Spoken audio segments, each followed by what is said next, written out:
Umugabo w'umuhindi witwa Rajesh Patel uvuka mu mujyi wa Pune mu Buhindi yari afite ikibazo gikomeye cy'impatwe. Yari imaze imyaka irenga 6 ntabashe kujya mu musarane neza, yajyagayo rimwe cyangwa kabiri mu cyumweru gusa. Yagiraga impatwe ihoraho chronic constipation, imibyimba igatera ibinya n'imisonga, kutagira apeti no kugira isesemi, umutwe uhora uribwa, gukeka ko afite ibibyimba cyangwa amararwaye. Yari asigaye agira n'amaraso mu musarane rimwe na rimwe.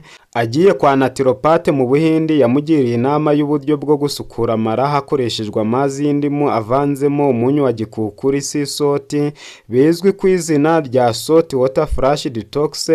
Uko yateguraga uwo muti buri gitondo, yafataga amazi y'akazuyaze warm water, igikombe kimwe kinini nka mililitiro 300, indimu imwe, kimwe cya kabiri cy'akayiko k'umunyu wa gikukuru sea salt, kimwe cya kabiri cya teaspoon. Byose yabivangaga mu gikombe akabinwa buri gitondo akibyuka. Ibyabaye nyuma yo kubinywa mu minota 30 igera kuri 60 yumvise inda itangiye gukora.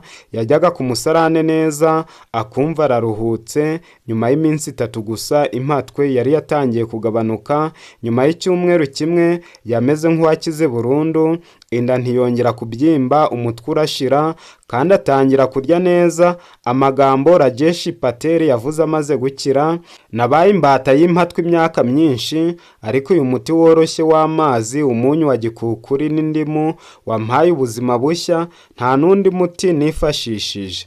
Iyi ni detox karemano itangaje isukura umubiri maze umuntu agakira indwara nyinshi.